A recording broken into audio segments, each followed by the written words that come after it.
Indonesia, negara kepulauan terbesar di dunia, dikelilingi lautan yang memberi kehidupan, sumber pangan, dan kekayaan budaya kita. Namun, perairan yang indah ini sedang diserang dari dalam. Setiap hari, kita membuang sekitar 175.000 ton sampah, dan sebagian besar dari itu adalah plastik yang bocor ke lautan. Inilah kisah tentang bagaimana plastik sekali pakai menjadi bencana lingkungan terbesar di abad ini. Mengapa Indonesia sangat rentan, dan solusi inovatif yang harus kita ambil sekarang. Bagaimana plastik sampai ke laut? Bukan hanya dari pantai. Sebagian besar bermula di darat, terbawa oleh hujan dan sungai. Di banyak daerah, sistem pengelolaan sampah kita belum mampu menahan gelombang plastik ini. Di Indonesia, ada masalah unik, dominasi kemasan sachet dan plastik multilayer. Kemasan ini sangat murah untuk konsumen, tapi hampir mustahil untuk didaur ulang secara ekonomi. Itu adalah masalah yang signifikan dan memang benar adanya, terutama karena kemasan sachet seringkali merupakan kemasan multilayer lapisan ganda atau banyak yang terbuat dari campuran plastik yang berbeda, seperti PET, P, aluminium foil, dan lain-lain, yang direkatkan menjadi satu. Berikut adalah beberapa poin kunci mengapa kemasan sachet sulit didaur ulang di Indonesia dan dampaknya. Struktur multilayer atau campuran bahan, karena terdiri dari berbagai jenis material yang berbeda, proses pemisahan dan daur ulang secara ekonomis menjadi sangat sulit dan mahal menggunakan teknologi daur ulang konvensional yang ada di Indonesia. Nilai jual rendah, volume dan berat sachet yang kecil, serta kompleksitas bahan membuatnya memiliki nilai jual yang sangat rendah bagi para pemulung dan pengepul, sehingga seringkali dibuang ke TPA tempat pemrosesan akhir atau lingkungan. Kontaminasi. Sachet umumnya mengandung residu produk, misalnya sampo, kopi, deterjen yang memerlukan proses pembersihan intensif sebelum didaur ulang. Menambah biaya dan kompleksitas. Kurangnya infrastruktur daur ulang spesifik. Kebanyakan fasilitas daur ulang di Indonesia berfokus pada plastik single layer yang mudah, misalnya botol PET atau plastik. Plastik tidak benar-benar menghilang. Di bawah sinar UV dan hantaman ombak, ia hanya pecah menjadi kepingan kecil tak terlihat yang disebut mikroplastik. Mikroplastik adalah potongan atau partikel plastik yang sangat kecil. Umumnya didefinisikan memiliki diameter kurang dari 5 mm. Mikroplastik berasal dari dua sumber utama, mikroplastik primer, partikel plastik yang memang diproduksi dengan ukuran kecil, seperti microbeads yang digunakan dalam produk kosmetik, atau serat dari pencucian pakaian sintetis nilon, polyester. Mikroplastik sekunder, hasil dari pecahan plastik yang lebih besar seperti botol, kantong plastik, atau ban kendaraan yang aus. Akibat proses degradasi oleh sinar matahari UV dan faktor lingkungan lainnya, mikroplastik menjadi masalah global karena sifatnya yang sulit terurai dan dapat menyebar luas di lingkungan air, tanah, dan udara. Mikroplastik berdampak terhadap lingkungan organisme laut, seperti ikan dan kerang.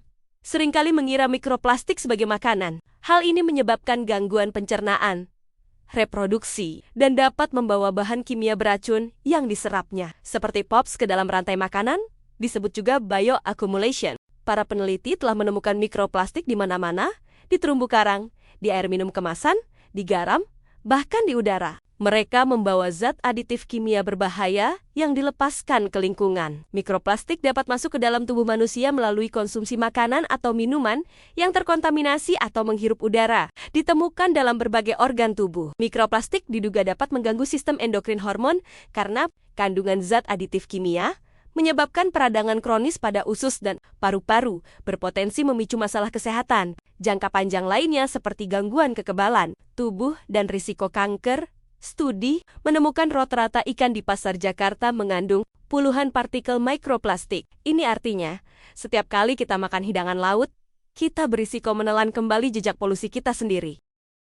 Ingat kasus paus sperma di Wakatobi yang mati dengan 5,9 kg sampah plastik di perutnya? Itu bukan kasus terisolasi. Mamalia laut, penyu, dan burung laut seringkali menderita kematian yang menyakitkan akibat ingestion dan entanglement. Plastik adalah pembunuh terumbu karang. Saat plastik menutupi karang, ia menghalangi cahaya dan membawa bakteri patogen, meningkatkan risiko pemutihan dan penyakit karang hingga 20 kali lipat. Sampah plastik memang merupakan pembunuh yang sangat berbahaya bagi terumbu karang dan ekosistem laut lainnya. Ini adalah masalah global yang sangat serius, terutama di Indonesia yang memiliki keragaman terumbu karang yang tinggi.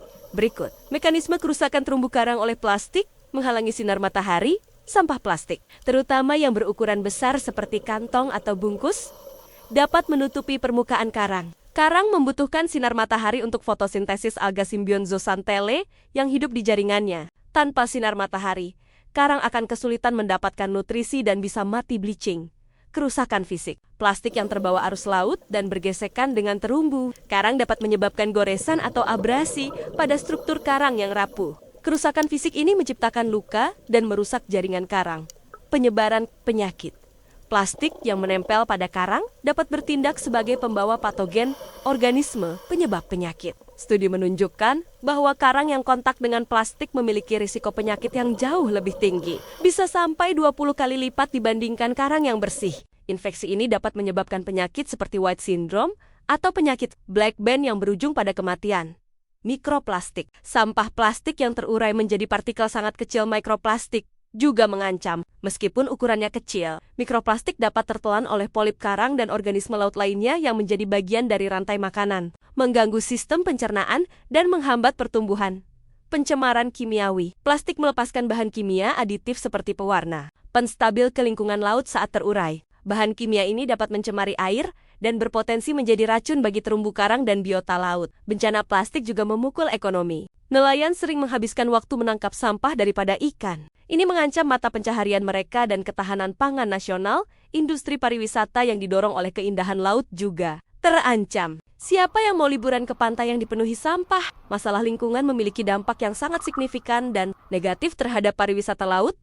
Kerusakan ekosistem laut dan pesisir akan secara langsung mengurangi daya tarik wisata, menurunkan jumlah pengunjung, dan merugikan ekonomi lokal yang bergantung pada sektor ini.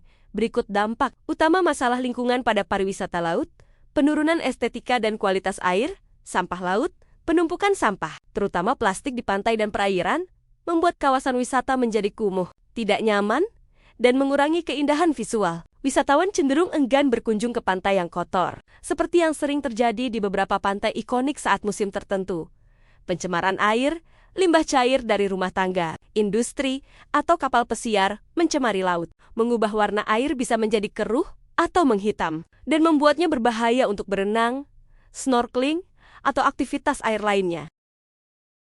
Masalah ini terlalu besar untuk ditangani individu. Perlu regulasi ketat. Konsep Extended Producer Responsibility atau EPR mewajibkan perusahaan besar yang memproduksi plastik untuk bertanggung jawab atas siklus hidup kemasan mereka. Hingga proses daur ulang, kita perlu investasi besar dalam teknologi daur ulang yang mampu memproses sachet dan plastik bernilai rendah. Teknologi pirolysis atau chemical recycling bisa menjadi masa depan. Solusi terbaik adalah menghentikannya sebelum dimulai. Dukung inisiatif reuse dan refill. Bawa tas belanja sendiri, botol minum sendiri, dan bahkan kotak bekal sendiri. Kita harus memberdayakan masyarakat. Bank sampah adalah model yang sukses karena memberikan nilai ekonomi pada sampah. Edukasi sejak dini juga kunci untuk mengubah kebiasaan generasi mendatang.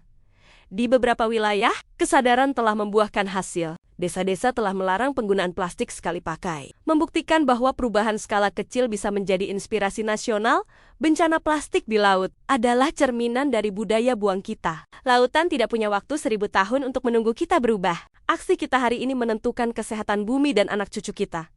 Jadilah agen perubahan. Kurangi konsumsi sachet Anda dan dukung bisnis lokal yang menerapkan isi ulang. Apa solusi paling inovatif yang pernah Anda lihat untuk krisis plastik? Bagikan di kolom komentar. Jangan lupa like dan subscribe untuk konten lingkungan lainnya.